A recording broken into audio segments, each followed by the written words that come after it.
I had a moment of weakness. I did give in, and she wanted me to drink with her to, sober the pain and everything. And then when her other friends had started showing up, and she came out of the bathroom, was aware that she had did coke, and I don't do any other drugs or anything else. And I was like, no, it's time to go and everything. And so that's where my lapse of judgment was. I didn't realize how high the situation was and everything. And so I trusted myself more than I trusted someone under the influence of coke to drive.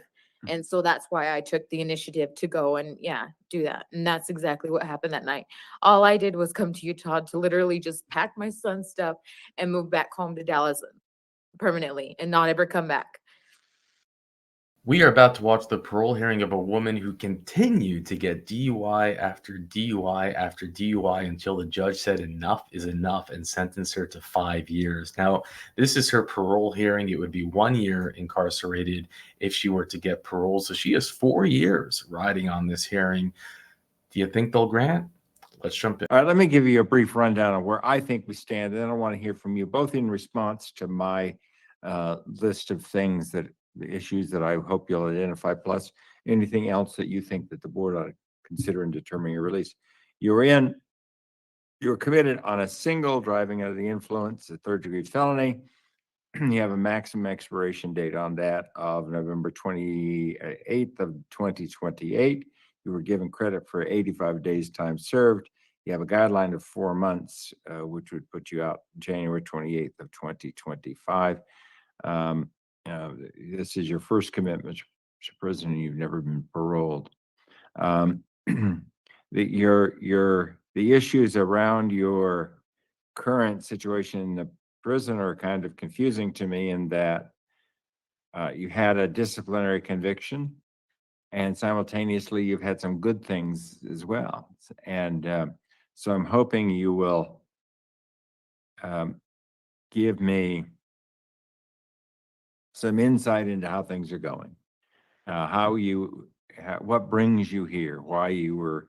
I mean, there's a certain sense in which you've had 4 DUIs. This was at least that I can count. This one was scary. You're stopped for registration violation, but when you get out of the car, you can't even walk, and you blow a 0.257, very high test. So you're clearly driving without a license and with a DUI restriction, and driving while you were incredibly intoxicated. And that concerns me. I mean, I guess it goes without saying that it's reasonable to conclude that you've got an alcohol problem, but you have an additional problem, which is to say you choose to consume alcohol and then drive. One additional issue that I wanted to address, and then I want to hear from you on any or all of those items, and that is to say that in your packet, you said you want to parole to Texas. Yeah, I resigned. And which is fine. But I want to make sure that you understand that there's a process that we can't process you or parole you to Texas. You have to apply for a governor's compact. And when both the Utah and the Texas governor agree, you'll be able to transfer to Texas. And I'm all in favor of that simply because I know you've got support there.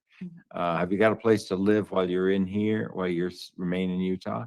Yes, I do have residency with friends and all that and everything that are willing to put up for in the process for until my compact is approved. Good. Well, you've heard my wish list, and now it's your turn. Go ahead.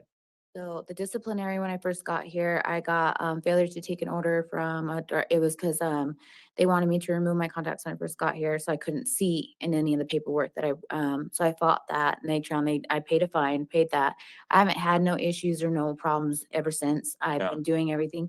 I've been working ever since I've hit population.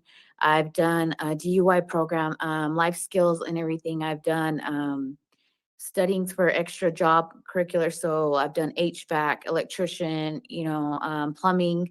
I've gotten certifications for those. I've been outside here from at home. I've even contacted my family, and all of us have even contacted the pro place that goes throughout there, which is Metro Care Services for mental assessments, for any kind of extra programming, for any other services on top of that, for in case, so then that way I can just, the footwork's already all done for me. And they've already checked and seen as far as the address. They're like, all we're waiting for is her paperwork.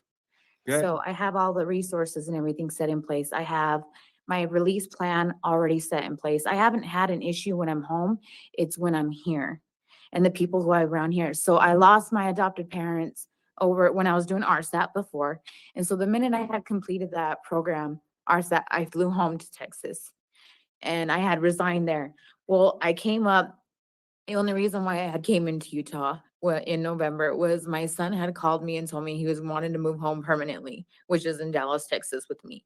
So I came in November 26th and we packed up all his stuff and sorry, packed up all his stuff and put it in a U-Haul storage right in Clearfield. And he wanted to spend one last Thanksgiving dinner with his dad and their side of the family before he came with me because our flight back was November 30th. And I hung around with the wrong friend, which I thought she had changed her life around because I told her she was going through a domestic violence issue.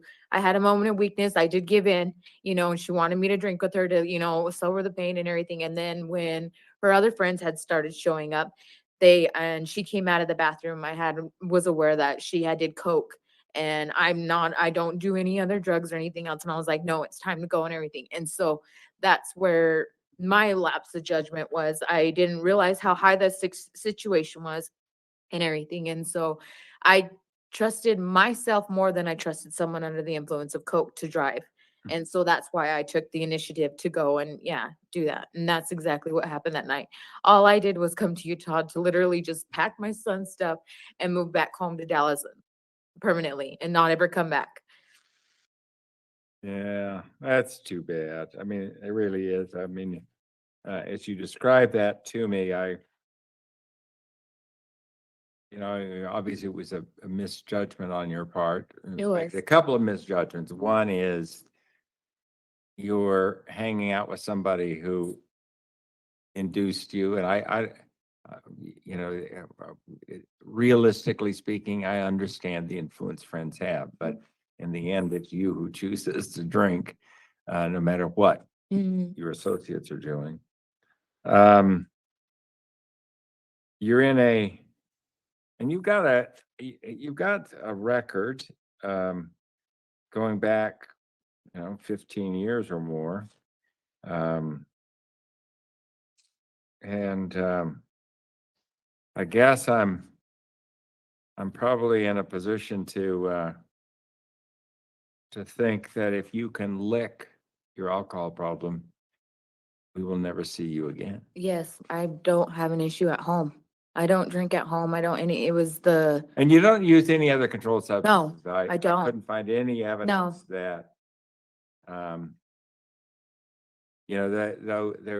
noticed in your record going back 15 years, there's a reference to mushroom use and hydromorphone. But other than that, I mean, your record screams alcoholic. And I'm hoping that's something you can work on. You got a GED, Yes. you got a college degree, Mhm. you've held a position of considerable responsibility with Cormark. Mhm. You got long-term employment with them, 8 to 10 years, I And think. they're still waiting for me. Yeah. And I'm like, I've been talking to them, they're just waiting for me to get home. Yeah. That's And you got literally all it family is. support. Yes. I mean, there is I- absolutely every reason to believe. I've never had an issue at home in Texas. That's why I went back home. And Yeah. it's always here. And that's why I left permanently. And then I just was coming to get my son. And that's literally all what happened. Yeah. I just happened to give in and had a moment of weakness. I've never, Well, I think you're probably in a position where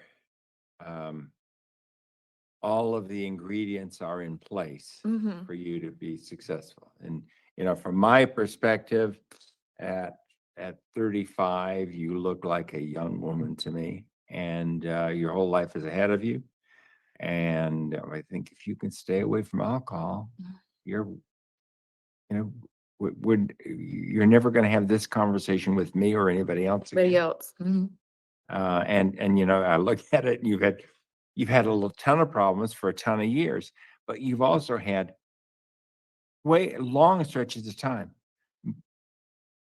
years where you don't run into trouble. And it's always when I'm home, Yeah,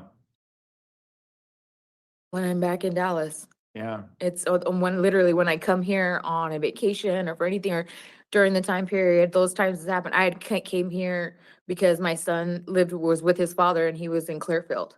no. And that's why How all old is my, your son? he's 15. He just turned 15 February this year. Oh, you came so close to getting out of here. I did. Oh, I'm like, my flight was the it's 30th just- and it was it's just- November 28th. Yeah. It breaks my heart because I mean, as I waded through your file, and it's not a thin file. I mean, you know, you haven't had a consistent life of crime, but you've been, you know, on and off involved with the system all of your adult life, really. Mhm. And I look at it and go, wow, you know, there's on the one hand, I say to myself, like, this is a woman who if she can solve a single problem, your It life was can be good. my stuff. And simultaneously, like, oh, you've been working on it for 15 years. Why in the world do I think you're going to be able to? I'm like, my son's 50. to- He was here. yeah. And I'm like, that was the only reason why I had came back any of the times was my son was here. Yeah. And now that he was just like, I'm ready to come home. And so I was like, hey, you're moving home permanently. So I came to come get him. And Yeah. Well, Literally. and I, you know, you've persuaded me that that's a legitimate thing. I'm like, my family's already purchased it's called a one-way open ticket or whatever. They just have to call the airport and give them a date. Mm. Cause so the ticket's already it's a one-way just to go home for me and my son. They're like, we're just waiting to find out what happens with you. Yeah. Cause my son's still waiting out here because he's waiting to go home with me too. He's like, I'm not gonna leave you, mom. You came here to get me. And he's like, I know you're stuck, but he's like, I'm not leaving home until you go. So your son is still here living with your ex. Well, he's off and on because he doesn't have the greatest relationship with his father. So he's been staying with a close friend, the one that like if I was to leave and wait until my interstate compact, he's with them, or he like does the weekends at his dad because Yeah. it's summer break. But other than that, yeah. Just waiting. Well, you're really in a position where everything is in place for you to be a success. And I guess we're going to find out whether you're capable of doing that. The guidelines are just guidelines, but they are a real problem. I mean, you've got a significant history and have generated a substantial guideline, and we're all going to have to live with that. But at the same time, I'm hoping that that this is the end of these kind of problems for you. Yes, it is. The only thing I ask is let me show. Let me show. I mean, I understand the guideline is so long, but I'm like, I have my life continuing just waiting. Like, I'm like, the longer I sit in here, the more it's prolonging me from being succeeding, Yeah. as far as my work, as far as running the ranch, as far as my son, everything's just put on hold. The longer I sit here, it's not, I mean, I get most of the times people are on a DUI here, whatever, they're contingent to do a program. Let me be released to do a program and show you while I can work at the same time and do it all. I've never had an issue with any other probations Well, you've doing any of completed, that. and I've completed successfully and terminated early, everything. you've completed programs in the past. I mean, you know, I I look can do it. at what happened here and go, because you've been supervised on occasion and you've managed to do pretty well. I'm just going through like you dig back down to what your history is here. You know, Did RSAT, DUI court. yeah, you did the I did. DUI court. You've had a bunch of real positive things going on. I It's just needed to remove myself from the situation and the surrounding that put me in Yeah. a lot of them. And I did. Yeah, doggone it. You're really in a position where I mean, you know, you had you were at the TRC in 2011 with a successful completion. You did the drug court probation in 2022, successful completion. So I mean, it's one of those things that's it's frustrating for me to read your file. That must be really frustrating And for like, you. and like I And- even, so there's Metro Care Services, which is parole, goes throughout in Dallas. They're waiting for my schedule for an intake and enrollment, depending on the date at the Moreland address in the Lancaster, and that's literally just 5 miles from my residency out there. Like I've talked to the other services and places and everything, so that way, like, all the footwork's already all done. Yeah. I'm like, they're all just waiting for the paperwork and just the Sure. date. All right. Well, you've answered all my questions, and I'll be honest with you. You have gone some distance towards convincing me that you're the real deal.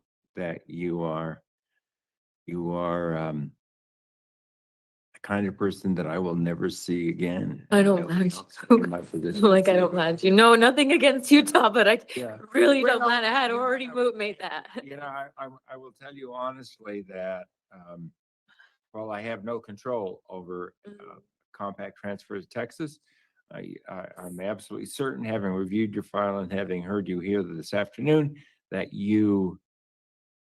getting back to Texas is the key Yeah, to your that's success. what my full intention is just to go home. That's like I said, my family has to fly, everything. Like, I just want to go home. Good. Well, sounds like a plan. Anything else you think the board ought to consider? No, just thank you for your time. All right. Good luck to you. But that will Thank you. conclude the hearing. They granted her for a statutory minimum release date. So it's 1/28/2025, which is about 4 months at the time of the hearing. And I don't know what hearing he saw. I certainly didn't see what I thought he claimed he saw, which is a good hearing. I just didn't see it. What I saw was someone who was still blaming others, who was still kind of just didn't. What? Look, we've seen so many hearings from different states, hundreds, thousands of hearings, and so many of these DUI hearings. And you see in Louisiana, mostly the certain questions that are often asked is, what's your plan when you get out? What are you going to do to stay sober? I didn't hear that question. I didn't hear a game plan. I didn't hear that she was going to go to AANA, to 30 and 30. It was just simply, well, I'm going to be out of the state, and I'm not going to do it. I'm not going to do it. And he brings up how she completed drug court basically a year before getting locked up, or months before getting locked up. That obviously didn't help. Now, she had all these DUIs, and I guess, a judge finally said, look, enough's enough. We need to send you a message. We need to send you to prison. And they did that. And she spent her time, and she'll get out. And one might argue, okay, that's enough. She did her time. You scared her straight, hopefully. But I just didn't see anything. There is a risk that she will get back into a car. Well, or are there mandates that we didn't hear? You're going to need to have an interlock device. You're going to need to have. I just didn't hear any of that that we're accustomed to hearing in different states, different parole hearings, and it could be he's just happy that she's leaving Utah. They're like, well, we don't care if she's going to some other state where we'll be safe. But I'm, again, from seeing so many different parole hearings where people have taken a life, vehicular homicide parole hearings, and then you find out that they had prior convictions, and you say, how is it possible? Well, this is how it's possible. I mean, her story was literally, well, I just came to pick up my son, and I was going to leave in 2 days, and then I had a friend come over, and the friend started doing drugs, and I said, well, I'm safe to drive. I'm safer than they are, so I'm going to drive. It's like, how can you say that at your parole hearing? It's called Uber. Worst case scenario, it's called Uber. It's called call a taxi. You are making a decision with everything on the line. You are disappointing your son yet again. You are putting everyone at risks, and you show up all this time later and just say, well, I thought I was the safest one to drive. And she was blaming it on her friend. It's frustrating. You're not a baby anymore. You're not a child. You're an adult. You're a mother. You find out she has a college degree. She has a job for a long time. She has this, she has that. But it's like, where's the maturity? Let's see. The 3.8 back, was that what it was? No, 2.57. Depending on her weight, it would have been 9 drinks, or I guess about 6 drinks over, I guess, a few hours. I guess it depends on the hours. Then she does have a long arrest record. We see it here. And, you know, what's scary about this chart is you see 9/18, 2017, 10/12, 2017, 7/8/18, 8/29, 18, 4 in a row, back to back to back, and somehow not given any prison time. Well, we'll see. We'll see what happens, right? I don't, we just have to hope for the best. I really don't know what parole hearing he was referring to. I didn't see anything special, but help the channel grow, subscribe. We're going for 100,000 subscribers. And with that, I'll let you go.